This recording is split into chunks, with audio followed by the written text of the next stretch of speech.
welcome everyone to Wicky's Cricket Podcast, episode 7. I do have to confirm it's a Shane before every episode, what episode number it is, which is not the best start. But I hope you guys enjoyed the Ashes test. And as usual, Shane, you want to do a really quick intro on yourself and get us started? Yeah, sure. Hi, I'm Sushen. At some point, I'm part of the team here at Wicky. At some point over the last almost a year now, you've probably interacted with me like on our social media or on our Discord. Uh, I I'm not going to end by saying you can get to see me now, but I realize I've just said that. But I will say that yeah, it's just like I do most of the I'm pretty much exclusively on the cricket side of things. That doesn't mean I'm not excited for Origin, which is tomorrow. But it does mean that yeah, I'm you will see me on the cricket podcast here and on the short videos and all other cricket video content, analysis content, all the stuff that goes out on Wiki, whatever it is. I probably have a hand in that. Sweet. Well, before we get into the cricket, a couple of like non-cricket related things. If you live in Australia, you know that State of Origin Game 3 is on this Wednesday, the 12th of July. So we'll have a ton of content going with that. So Shane and one of our data guys who are both based in India, they've got watchnrl.com memberships at the moment to make sure that they get to catch the games. Hopefully they'll enjoy that. And what's really cool, I promise I'll keep this to 30 seconds, but about a month ago on one of our Zoom calls, the guys like jokingly brought up, oh, we should all catch up because two of us are based in Sydney and two of us are based in India.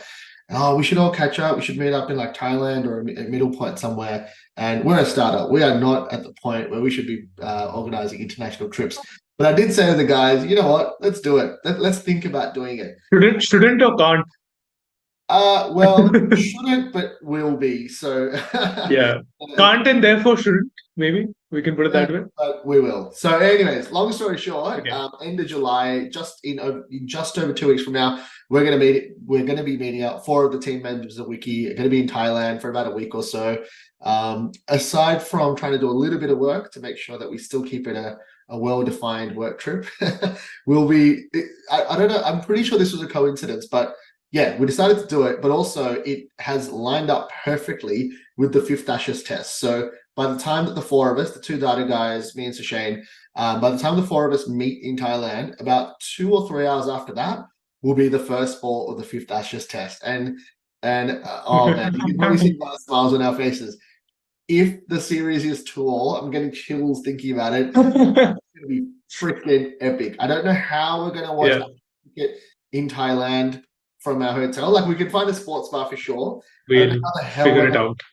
But it's going to That's be a second order problem. Yeah. 100%. So, anyways, if you're a neutral, please cheer for England in the 4th test. You can go for whoever you want in the last test. But if it's cool while we're watching this in Thailand for the awesome as well because I think it'll be just after school holidays, which is annoying. But I hope we can find a few Aussies at the bar somewhere in a sports bar. There's a lot of sports bars obviously in Phuket.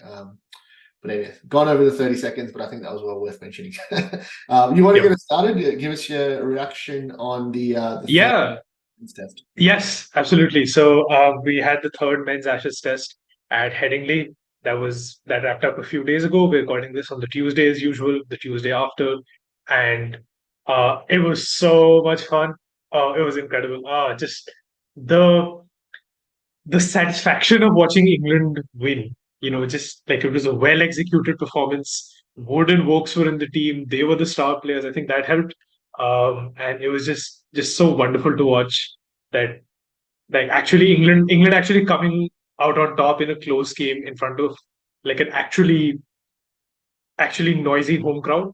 And that was just wonderful to watch. I think despite Australia's best effort, despite Stark's incredible effort on that fifth day, it was England actually got over the line this time, and having lost 2 close games, they would have been really glad that they actually got the job done this time. Because I remember during the worst point of England's run chase on the 5th day, which is right when Bairstow got out, I was thinking, oh my god, if they lose this from here, then that's twice now that they would have thrown away winning positions in close games. Maybe you could say that Australia were more in control at Lords, but both in the first game and in the 3rd game, if that would have been 2 defeats, then you start to question: is it really just bad luck? Is it a close game which could have gone either way, or is it just England's consistent failure to sort of get the job done? take that final step, and Australia would just that little bit better. As that happens, that wasn't the case, and England won, and it's 2-1, and the series is still alive. Oh man, that was such a good summary. So I'm just thinking back, right? And this is really weird. And I think a lot of people that live in Australia can relate to what I'm saying. But if you live in India and England and stuff, your time zone is perfect. I'm very bloody jealous. But I know in Australia, like there's some nights where I'll be able to like day 4 and 5, usually you don't want to miss the game, so you watch it all the way.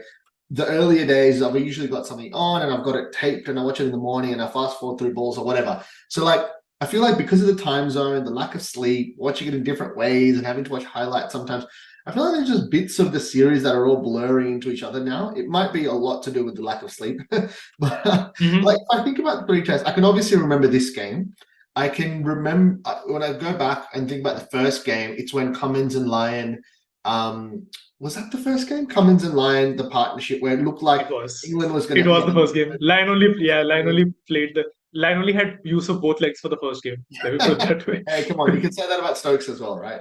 Anyways, so England was definitely in a position where they could have won that, and then Cummins and Lyon on a flat pitch, really good partnership, really well executed, got Australia the win. I genuinely can't remember how England got into such a shit situation that Stokes' 150 was the only one. Because I remember England was in a winning position in the second game also.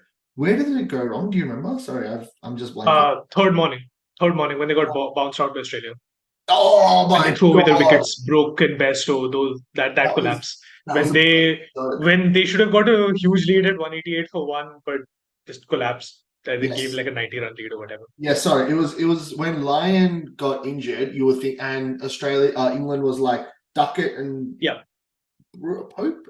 Pope was on 40, what I think maybe, or Duckett and Root. I think yeah. Duckett had Duckett was definitely made in. runs. That was in '98. Yes, there you go. Yeah, so Duckett was in. England was like 1 or 2 down. Lyon was in, or gone for the series, and you're like, England has to win this test to make it 1-1, and then they're stuffed up. Yes, I remember that. Yeah. And again, this test, what the hell were they doing, man? That was torture. So okay, so at this stage, like I know you've like we always go into these pods with Sushane, like taking time to gather his thoughts a little bit and prepare. And it's the Ashes. Like for me, I'm just like I'm just like a train, like ready to go with excitement. My thoughts at the moment are I think I said before the first test that, or maybe before the second test, that the first game pitch was frustrating. It was too flat. If the ball moves, England will win. And I think the second test, the Yes. ball did move. But what I saw in the third test is what I was hoping to see the whole series of, like not necessarily like pace in the pitch like Australia, but just enough carry that like the ball is not Yeah. moving slowly. You're getting swing and seam and just decent carry. And when I saw that, I was like, this is what I thought we would be seeing for the whole series. Yeah.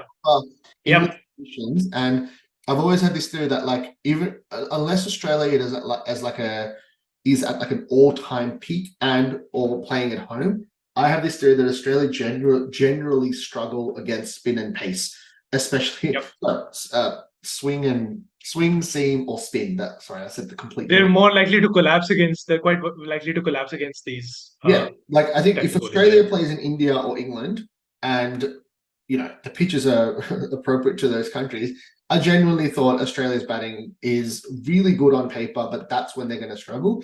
And it did kind of play out that way. I think like Labuschagne and Smith were surprising. But anyways, like what I'm trying to get at is if England have their pick of their bowlers and Robinson's dropped for like a Tongue or an Anderson or whatever it is, I can genuinely see it being 2-2. Like there's just so many things. Like I think Wood's cameos with the bat, Woakes, like genuinely batting decently. Yeah. I think Moeen Ali doesn't need to obviously bat at 3, and he can kind of play that kamikaze role at number 7 or 8 to kind of get a quick fire 30-40. And like between Ali, Woakes, Wood, Broad, like that's a really good 8 to 10, 7 to 10. 8 to 11, whatever it ends up being, right? Probably 7, yeah. Order, right? And it felt like those. I don't know if you sensed this, but both Root and Smith just looked a little bit off in this game. Like Smith was obvious, like he got out to Moeen Ali. Was it both innings? Just trying to No, remember. he was caught behind in the first innings. Sorry, he was. Yeah, And he Moeen was was the almost horrible caught dismissal behind that was called. twice, because the inside edge. Yeah, But yeah, exactly. Yeah, yeah, the I best just showed feel like wrong. so That's many right. things are leading towards this like dream. Might be our dream. We want to watch. We want to watch the decider in Thailand. No, I think Yeah. everything is genuinely going England's way. Even when Pope got injured, he kind of looked a bit feeble, to be honest. Like, and I was like, when he got injured, I was like, this isn't the end of the world. I think Jonny Bairstow will have his Mm. moment this Ashes test, this Ashes series, and God, I hope it's the fourth test. But anyways, In I'll fairness, I'd probably argue that he's had that moment already. He had that in the first game when he came back to sort of make that really quick 80 or whatever it was that he made when England were whatever five down or whatever, chasing Australia's big score, the Khwaja 100, all of that stuff. mm. Um, and so he's already contributed a bit with the bat. It's really been his keeping that's uh yeah. Well, just one quick thing It on keeping. As you can imagine with my way of going about things, I'm even playing cricket. I'm not a very technical person, but one of my good friends is a wicket keeper.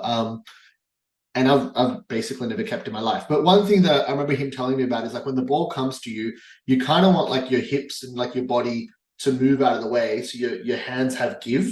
Like it's not the best way to explain it, but like you want your hands to be giving with the ball, right? So you want space for your hands. And one thing that I noticed with Bairstow, he does not freaking do that.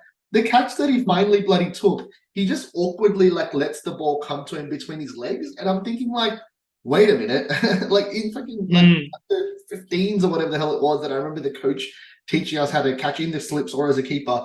That is not the way I mm. remember it being taught. And I was like, what the hell is this? This guy's like literally not setting himself up for success. So frustratingly, I don't think that's going to change. Is there any way that folks can be brought into the squad, or like they've locked themselves up into Um, the squad now? I think now that England have won the match, they won't make any changes. All right, Um, annoying. uh, with Bairstow, yeah. I sort of kind of go back to one of our older episodes where I noted that Bairstow's only kept in 3 tests in the last 4 years. I think it was after the first game that I mentioned that, something like that, and that he was the regular keeper in the 2019 Ashes, but since then he had only kept in 3 games in 4 years. He's not kept that much for England at all. Yeah. And I guess it's not that surprising that, but when you keep that in mind that he's had his struggles with the gloves. Um, Maybe England are ahead in the series of Woakes keeps. Um, Certainly when you consider that their bowling and fielding hasn't been great in sort of the previous couple of games. Wise. If you Yeah, think about yeah. Anderson's two drops in the second test, far out. I want to swear really loudly. But was it did he get runs in the second innings of Lords? I'm forgetting now, but because he popped a ball straight to Anderson at Gully, like a slow pop, like a slow, like a very easy bloody catch, and he dropped that, and he also dropped Carey or Head when pulling at mid wicket. So those two Anderson drops, one was easy and one was a dolly. So I think like yeah, you can Mm, really harp on about the fielding. I just think like also Australia is missing Leighton Lyon, and that's huge. yeah. We're just going all over the place with this pod. But sorry, like as I'm thinking of stuff, I'm thinking why Mm. the hell was let me know if you saw this differently, by the way. But why the hell did they wait so long to bring Murphy into the game? What do you reckon? Stark was bowling well. Cummins, maybe just probably just like worried about what would happen. It seems so weird to say this, right? Because and I remember like if the sort of good example of this is kind of like the India Bangladesh Test match at the end of last year when India's top order just completely imploded in a small run chase, and Ashwin and Shreyas got them home in the end. And I thought um, uh, that Bangladesh waited too long to bring on the quick bowlers, and they at that point I remember thinking that 50 runs, 40 runs to get is not where you want your quick bowlers bowling, because it could just fly off the thigh pad, an edge could go to the boundary, Yeah. anything could happen, right? And then you lost the game. Uh, but it's sort of you're in this weird position where um, you don't want to bring in who you think will be your most vulnerable bowlers too early on, because you feel like you can attack them with your better bowlers. But if you let it get to a point where you have too few runs to play with, then the risk almost like it's not like the risk gets any less to sort of bowl your most vulnerable bowlers. And then Yeah. you wonder, well, when do you bowl them, right? Well, the interesting part of it, right, was Stark was bowling extremely well. Like the best that he's bowled in Test Yeah. cricket, at least from what I can remember for a little while, right? So I was thinking, Mm, okay, fine, fair enough. You have to bowl Stark. Cummins is just a genetic freak. So yeah, fine, you bowl him. But I think the obvious one was like Boland and Marsh getting, I think they both got two yeah. spells, if not Boland getting three from memory.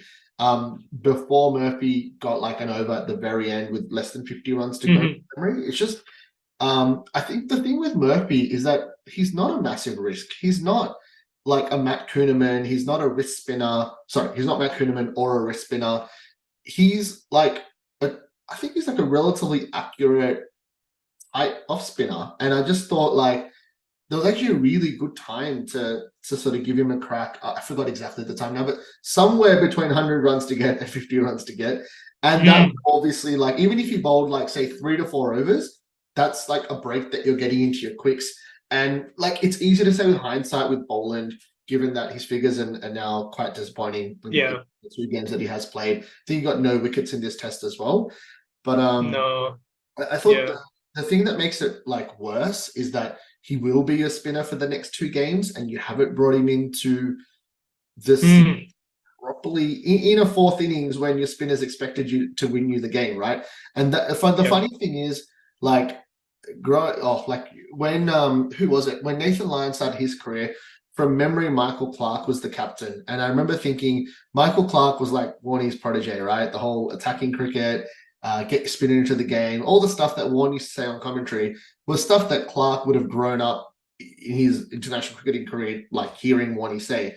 And he did that with Nathan Lyon. And when Nathan Lyon started out, I remember thinking, oh, this guy's just an off spinner. He's no good. Like, what the hell? And then Yeah. Clark would always bring him into games when there was like easy wickets or like the game was won, just to kind of like get his. Mm, I know this is a different scenario, but it's like if the guy's starting out, you have to bring him into the game early on. mm, You got to realize this isn't a one test thing. This guy's going to be your spinner for the rest of the Ashes. So I was yep. pretty Yep. surprised by that, and I think it bodes pretty badly for Australia in the next few tests, to be honest, because whether it's Marsh or Mm, neither of them have the body to to mm, spells.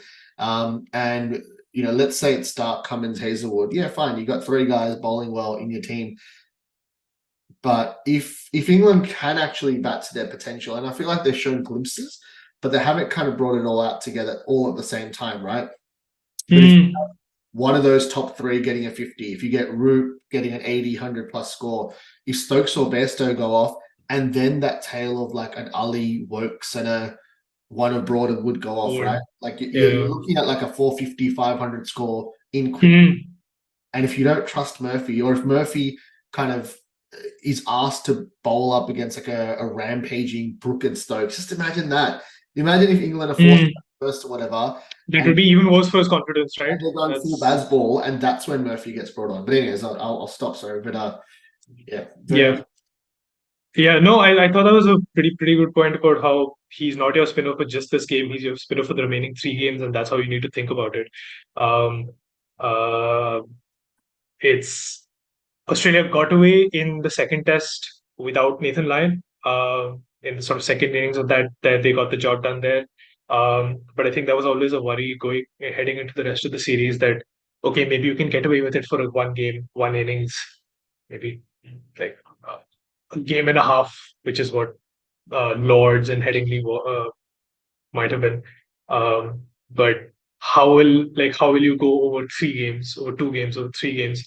Will that sort of the lack of that fourth bowler when you're trying to sort of share out his overs with Marsh, with Green, with whoever it is, um, will that really make enough of a difference, and will that sort of give the edge to England? I think that's the sort of see. I don't want to criticize Murphy too much. Obviously, he hardly bowled in this game. He only and you could sort of you could criticize other bowlers more. So and there's obviously like Australia still ahead. It's still 2-1. Let's not lose perspective on any of this. They need just one more win. Kind of press one. Yeah. 2-1. Yeah. Yeah. So they still have a lead. It's still 2-1. They only need one more game in one more win in the next two to kill this series. If it's a draw, then they keep the Ashes regardless. It's Australia still, for all intents and purposes, ahead in the series. But just I think about the bowling now and how Stark was hot and Boland was not.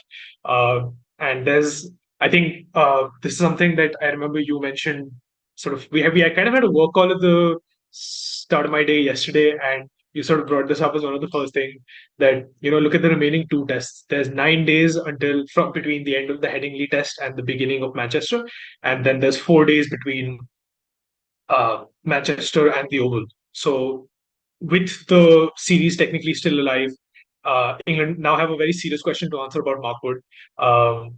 Like how do they use potentially one out of the only two games that he's going to play in the next two, right? Which game should they use him in? Should sort of Well, they need what if more than anything. yeah. So yeah, it's just I think about that, right? And I think, okay, fine, he has 9 days, he can rest up. They need him now. They win, they go level, they go 2-2, they head into the last game at the Oval.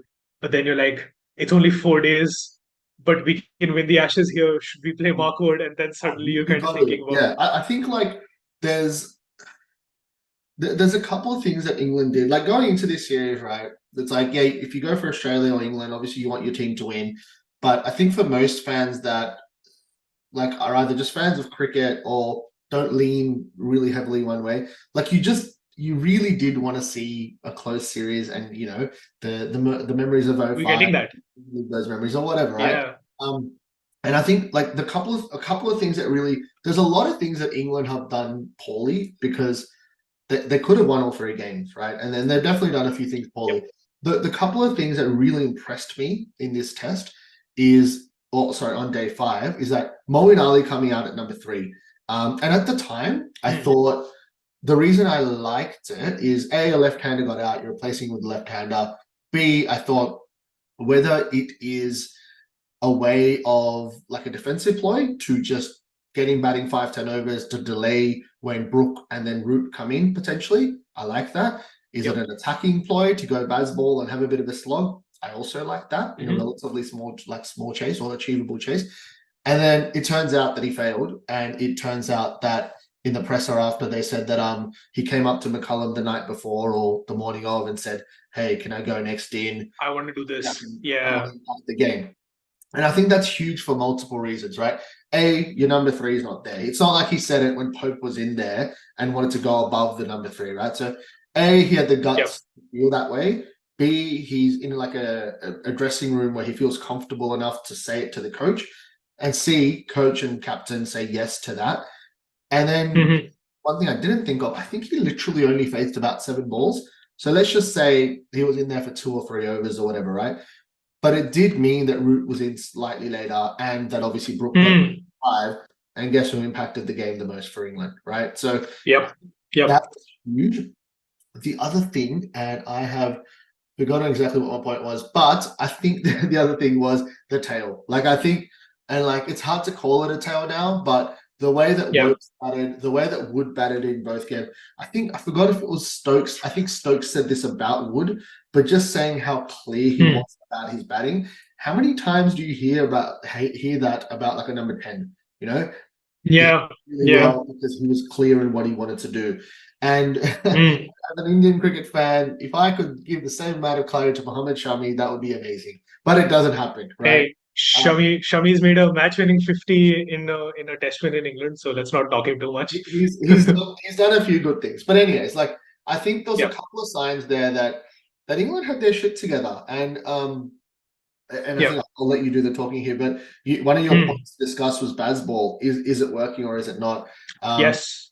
I think the one thing I will say before I let you get to it is like, I don't know whether it's working or not, but all I wanted to see with Bazball is consistency, right? Because massive tangent. One of the things that I've said on our NRL podcast is how with the Blues up against the Maroons, the one thing that New South Wales fans would be pissed off is the lack of consistency in selections and approach and everything. And the one wanting England to do well in this Ashes and make it a close contest is consistency, and I think you can't Mm, argue against that. Everything that they're trying to go with, like the way of playing cricket and all that kind of stuff, they've just shown good maturity, good consistency.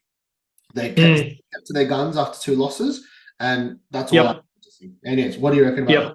Bazball? Yeah, the consistency thing is that's a pretty well received point, I think, because uh, it's sometimes it's the toughest thing to do is to stick with your team in the face of a defeat. And if you keep losing, you can call that naive or stubborn, or you'll get all kinds of criticism about it, and not unjustifiably so. I don't think anybody would really care about baseball if England were winning the Ashes. Uh, like, what is like? Okay, fine, you have baseball, but I'm sure England fans will enjoy winning more. So like who and I think it would be even more satisfying if they got the jammiest possible wins, if they were the ones who, like, sort of, like, if they were the ones who effected that run out on Carey, like if it was Bairstow who ran out Carey that way, I think it would just be so, like, so satisfying to beat Australia that way. On that point, I gotta say, it was so freaking. Yeah. I don't know the word for it, but it was very satisfying to see Carey wait for that ball, go full stretch. Yeah, yeah, yeah. For the English fans Yeah. went nuts, and then obviously the game was over soon after. Oh, It's so like good. the Yeah. amount of these types of moments in this series has just been ridiculous. The siege Mm. match, see Johnny. Oh, how good! Like the return serve by well, Yeah. it's happening, man. Yeah. Yeah. So the baseball thing, just to wrap that up. So now, so there's been some sort of talk in the media, on social media, etc., about how one of the things that baseball was meant to do was reduce the skill gap, to sort of make England play in a way that would make them competitive. Had they tried to play like their opponents, they would have failed because they don't have the tools to do that. And one thing, playing their own way, what that does is that enables the sort of natural attacking cricket of a lot of their best players.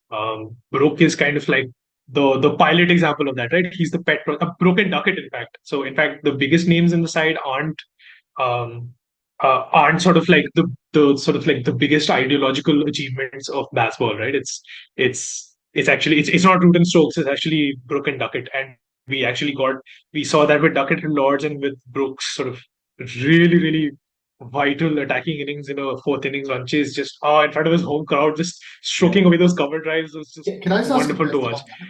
You reckon if Brook was there at the end and was like 93 not out, do you reckon he gets man of the match? Yes, yes. I think Oh, he could have. Yeah, oh, because like actually I think it also really depends on what Woakes would have done with the bat had Brook not. right. Uh, yeah, like, as in, if it was Brook on 93 and Wood hadn't batted and Hmm. Woakes had only made 2 runs, then I think Brook's case for man of the match suddenly becomes a lot stronger. Right, right. Okay, well, I'll tell you why. There's a bit of a funny story. So we had a park cricket game on was that Saturday or Sunday? Saturday. Saturday. And then I was watching the rugby league and the Ashes. Well, actually, I didn't watch the Ashes with my friend because it rained out. Right. So I'm Yep. watching. We played cricket, had a few beers, and just before 8 p.m., which is when plays meant to start here, me and my friend, a few beers in, thought, oh, let's have a look at live betting man of the match markets just for fun. And we saw that Mm. Kohli, Duckett, and Harry Brook, who are the top three for England, obviously, were both paying 101 to 1 for man of the match. And this might have been Okay. the news talking, but I was thinking, wait a minute, if they score a ton in the chase, like Wood and Stokes have obviously done it, like got a 5 for an 80. Mhm. If they score a ton in the chase, they get man of the match, I reckon. And the Yeah. confidence of the few beers in said, yeah, this is a great bet. So I actually put a little bit of money on Harry Brook to win man of the match. So as the game was developing, and I usually don't bet on games that I really care about, but this was just like a random fun bet, right? But as the game was developing, I was like, holy shit, like this is actually a shot here. And I brought it up on our Discord, and I was like following it with a few people. I was like, and obviously all Yeah. I cared about was like England winning. I wanted the series to be live. But then when there was only like 30 or 40 runs left, I was like, oh my God, like this is 101 to 1. This would be an He could amazing get story to this. tell. Yeah, How could like yeah. what needs to happen? I was like asking all these different people, what do you think needs to happen and stuff.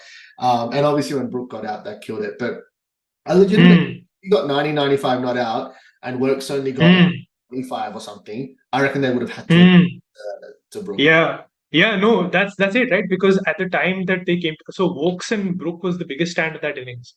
Oh wow. Um, Holy shit. yeah. So it actually took until the whatever seventh wicket or whatever that was for them to like actually put like a really substantial partnership together. And suddenly, if you think if you think that it's Brook making all those runs and not Woakes, maybe like the man of the match could have definitely shook out a different way, you know. Yeah. But man, I think of Wood and Woakes, and I think it's not really a surprise that they did so well. We talked about this on the last show, right? We said, oh, that Australia would have watched.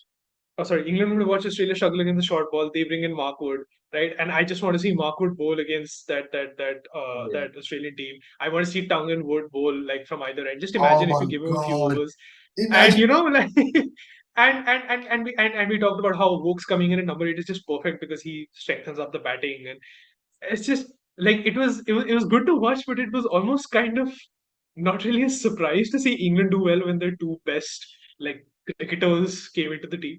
Not just bowlers, but actually like players. They played exactly how we thought they would. Mm, Wood got his fifer, he knocked over the tail, etc. Woakes' batting proved like it actually made the difference. So it's a great win for England, but I can't help but feel that where was Woakes for the first two games, yeah. especially at Lords, you know. Oh my God. Okay, so I'm just thinking, right? So you got Duckett, Crawley. Who do you think England go with as number 3 for the next test now? Yeah, they probably don't change the team. It's probably still Moeen, and he's a spinner, which is No, really no, as important. in like, do you think Brook will bat 3 or more? I think Brook will bat 3. No, Brook made the difference at 5 instead. 5. I think Interesting. it'll be Okay, Root, well, Brook, let's just say Stokes. it's Yeah, the openers. Moeen, Root, Brook, Stokes, Bairstow 7, which goes Woakes. Let's just say theoretically, Woakes, Broad, Wood, Anderson, or Tongue, something yeah. like that. But you're right, like Wood, Tongue, Broad, and or Woakes. Oh my God, what a bowling attack, man! Oh, you reckon they'll do it? If there's enough movement in the track, why not? Like honestly, like you got um, and it's not that I should like it should point out that it's not that they weren't good bowling conditions at Lords. One of the things that made Smith's 100 so good is that it came in such difficult conditions in that game. Um, but it's very much that uh, England have had good conditions, had good bowling conditions, and they tried to force some good bowling conditions at the end of the first day in the first test as well. Um, but it's like they've actually picked good bowlers this time. They have picked their best bowlers, their biggest weapons, and that's really making the difference, I think. Especially with how Anderson has struggled a little bit in the series. Um, you know, Robinson, you can say, even like Robinson's got a ton of wickets, but Yeah, I don't think he's you won't bowled say that that he's well. looked as threatening as Wood, you know. Yeah, I think like yeah. Yeah. Sorry, we should probably wrap up with the men's actual stuff. But I think the one thing that sticks out, Yeah. and it was funny. Like I think I told you this. I was having a bit of an argument with one of my friends saying, "Oh yeah, Broad's clearly been the best bowler for England, and Robinson hasn't looked very good." And at that point, Robinson had actually gotten more wickets than Broad, and I was like shocked. Yeah. Broad has overtaken him because obviously he's getting Warner out for fun again. Hmm. But um, Yep. I don't know. Like I think. I am one for storylines, and if the fifth test is a decider, I do hope they can play Anderson and Broad because this is Yeah. their Yeah. That'd be last perfect. big series, right? Like I assume if there's no big test series in the next 6 months with the Men's World Cup and India. stuff, 50 day. Are they playing Indian Test? Did you say? Yeah, I think they're coming to India at the end of this year, start Oh, of next cool! year. Like just after the World Yeah. Cup. Nice. Okay, cool. Yeah. So it's a long time in India, like for these guys. Yeah. Some of those Well, guys, like Root, especially, like, oh my God, he's going to be so busy. yeah. But like Roots, not clearly, Stokes anymore because he's the retired, but home yeah, Root is one of the big ones. Yeah.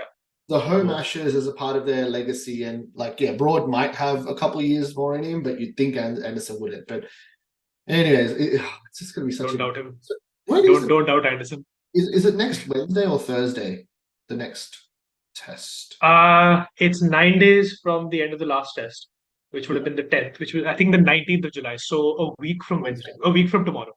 Yeah, Wednesday. Okay, cool. Yeah, it's gonna be awesome. All right, well, we'll definitely have some content and stuff coming up before the test, but yeah, let's move on to the Um, women's ashes because yeah. also yeah, Ooh, just one last thing about the men's Ashes. yeah, Australia probably like it's Australia lost a close game. It's fine. All three games have been close. They would have known that they're probably going to lose a game at some point, and that's fine. Like we talked about budgeting for a loss, right, on yes, the show a yeah, little bit earlier, and I'm sure, and I think Kamal said this right after the game. He said we played a lot of cricket. We can brush this off. We knew that we like that like it's losing games is part of the deal. It happens sometimes, but with England still technically not out of this yet. Uh, and especially with how Boland world, there's a break now, 8 9 days. Hazelwood must come back and straight away to kill the oh, series. I think 100%, this yeah, is now like this is now clear enough for Australia. Just bring him back, finish the job at Old Trafford. You can do whatever the hell you want at the Oval, but just you win this game, you win the series, you win the Ashes, you win the series in England rather. And yeah, Just their way forward is clear now. on that note, funnily enough, like I knew this, but sometimes things aren't clear to you until that you see it in front of you, right? Like someone else points it out. But England's actually the last team that won an overseas Ashes, and that's really, really easy to forget. Like I remember, was it 2011, 10 2010? 11, Yep, there you go. 10 Yeah, 11, yeah. 11. Obviously, was that Strauss and Cook and KP and Peterson, Swan, yeah, all the Jimmy, Broad, Tremlett, yeah, that team. really, really good. Pryor, There was who was Bresnan? Bresnan was there because he came in like mid-series and got a few. Bresnan. I think Bresnan was on both tours, 10 11 and the whitewash after that. I think he was on both tours. Yeah.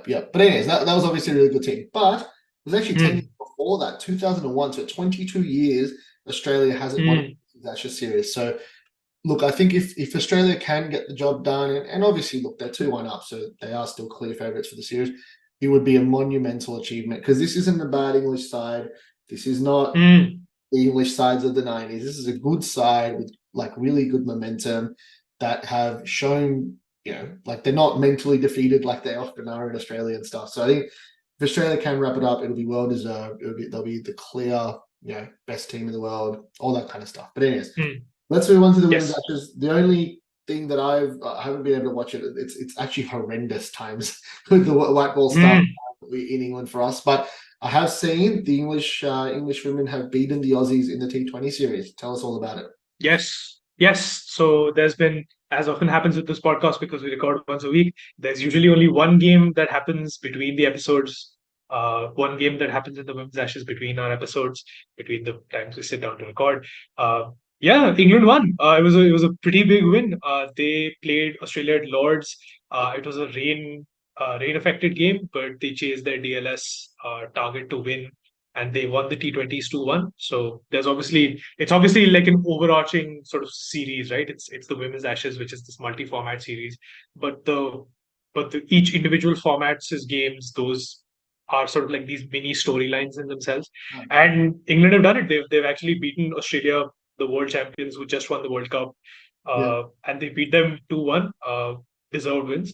yeah. But as it happens, they still, yeah. So I Sorry, go was just ahead. going to say, apparently the coach going into the first game of the T20 series had our podcast playing in the background saying, "You hear that Sashane said that you could maybe win the test, but Australia don't like more cricket. This is what we want to. This is what we're going to react to." And then Yeah, apparently the captain responded, yeah, saying, "This one's for you," and pointing to you in the podcast. yeah. But no, tell us. Man, so this is just a cute way of us saying that we're gonna have John Lewis on the next show to talk Yes. about how his England team came from behind to win the Ashes. Yeah. Uh,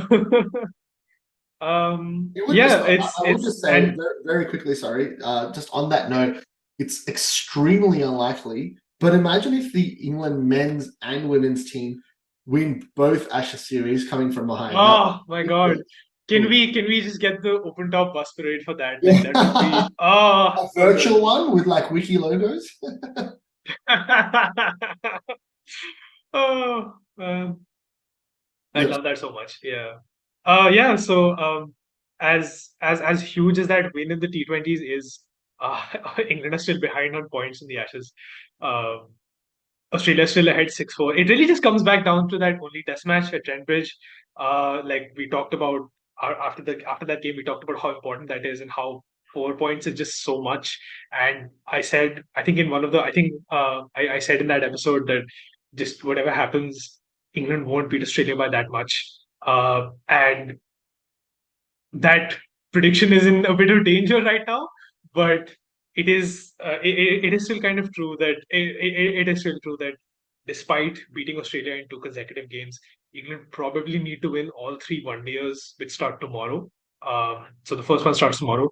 They probably need to win all three to actually win the Ashes because remember that the points gap is 6 point score line is 6-4 right now. So if Australia win the first ODI tomorrow, then England can only draw the Ashes. Yeah, only draw level on points because the two wins would only give them 2 points. So what Which is why kind of like we're just hoping for the sake of the series that the England women win the first two. England women win the first ODI at the very least. Well, what if there's rain? So what if the first one rains out and England win the next two? Would it be just on like net run rate or something then? No, the points equation is still alive because if the first game gets washed out, then England win the next two games, they win the Ashes. Ooh.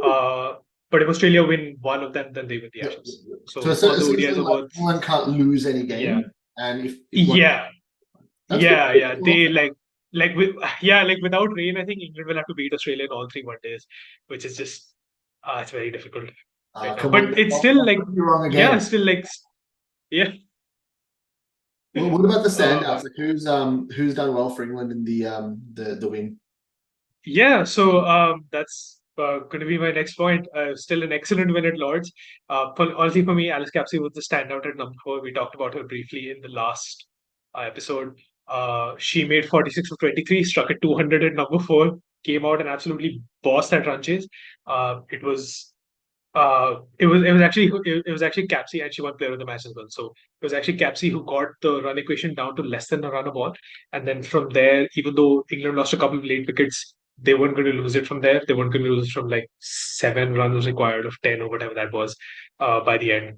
Um, so like really important. There was this one stunning six that she hit off shoot where she just went over the leg side like it was just so good to watch. It was wonderful.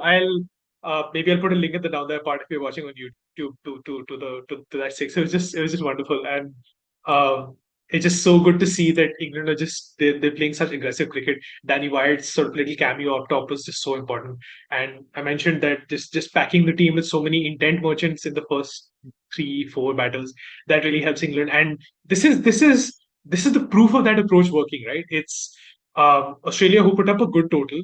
Uh, it wasn't their best possible total because I thought England bowled really well. Lauren Bell was excellent once again. But their wickets I thought came at like particularly critical times. Beth Mooney, for example, she was like really well set on 32 of 27. She just got after Sarah Glenn.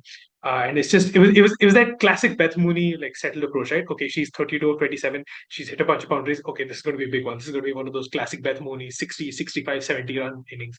But then she got out, right?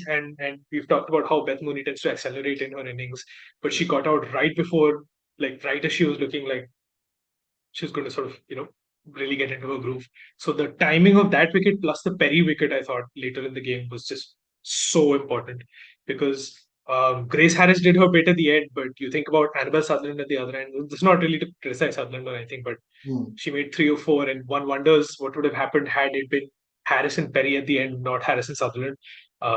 So maybe they wouldn't have. Maybe they would have got more than the 150 odds they got. Maybe it could have been 160, 165, 170. That might have been more competitive, especially with the rain, with the DLS, etc. Yeah.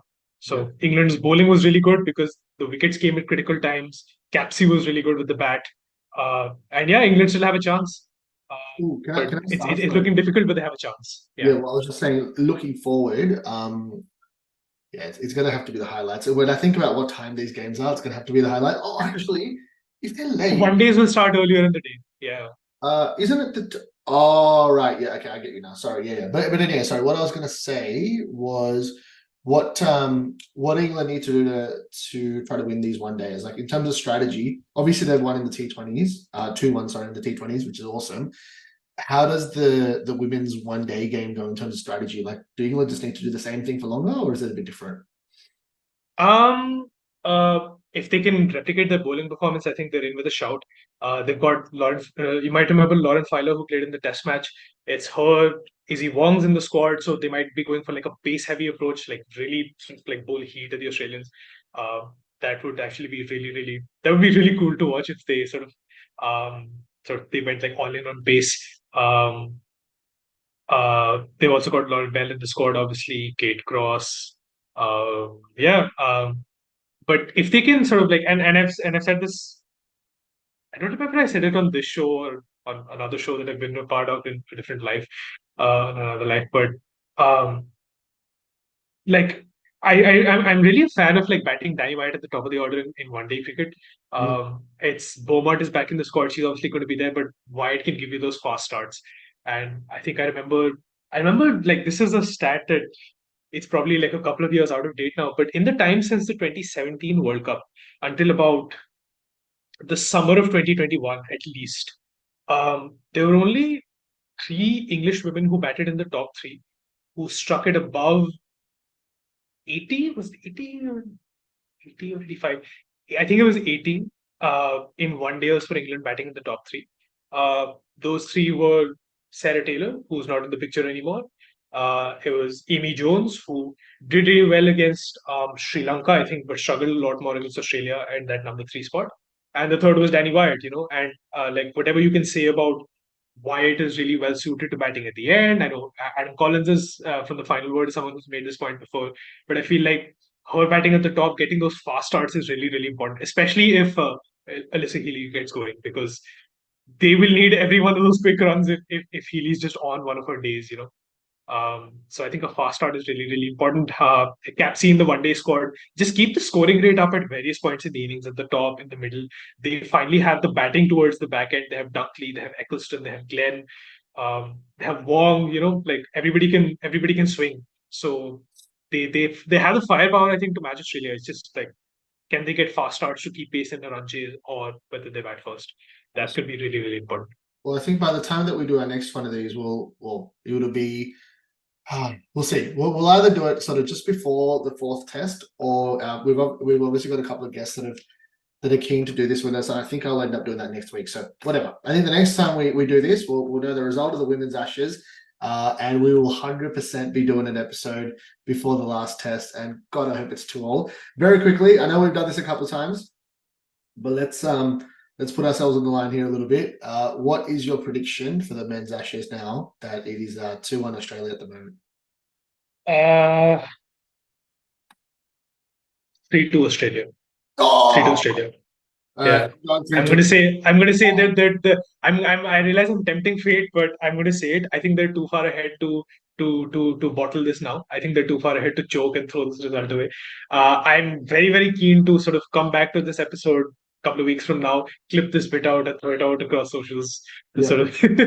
Well, I think like 3-2 England. I think pre-series, I think my prediction was 3-2 England. Like it was 3-2 Yeah. England. I said 4-1 England just to be controversial. Like my real opinion was England pre-series. I think England could have won all three games. I also think Australia could have won all three games. But I just think Nathan Lyon being out is huge. England stumbling across the magic of Wooded Woakes with a 9-day break coming up. You've got to realise not only is it a 9-day break, but it's also, since England last bowled, it would have been 10 days. Yeah, it would have been 10 days, and the rain was there as well. So yes, Wood bowled overs, yes, but everyone's getting a break now. I'm more confident with England after 3 games than I am with Australia. Like, and what I'm trying to say is, like, Australia, we knew they were good. We knew that Smith, Labuschagne, Khawaja, Head could get runs. Yeah. We knew that their quicks are elite. We obviously knew Nathan Lyon is great. But I think what we've found out about it with England is we've seen a lot of their weaknesses, but you kind of expect them to have those weaknesses. But I think what I've seen with Duckett actually showing the potential to get 2 big scores, or big for him. We've seen Crawley have his moments, and and I've said this before, that's all he needs to do. He just needs to. That's all he needs to do, yeah. 30 to 70 in quick time. That's all he needs to do. If it's Moeen batting at number 3, I think that adds like an element of randomness, which goes with what England are trying to do. Root will score a ton at some point in the rest of the Ashes. He'll get it done. But I think the really positive thing is Stokes has gotten the most runs for England. And even though in hindsight it seems obvious with the 150 in there, that actually shocked me a little bit. Because I remember one of the guys on Twitter, I was having this discussion, and he was like, "Oh, Stokes just isn't up for it. Why is he? What's he doing?" Yeah. Team. And I was like, dude, like he's there just for aura at the moment. Even that's good enough. And he's got a 150 and an 80. Jonny Bairstow I also think will have an impact. And then they've got that like the better tail. I think the only thing that I was scared of pre-series was like a Smith, Labuschagne, Khawaja, 100 to 150 scores, and Australia's declaring 20. And England's knocked over Australia for less than 300 the last 3 innings. And I think England have done this in their own unique way, and they've actually stumbled upon the best way of playing in this series after 3 tests.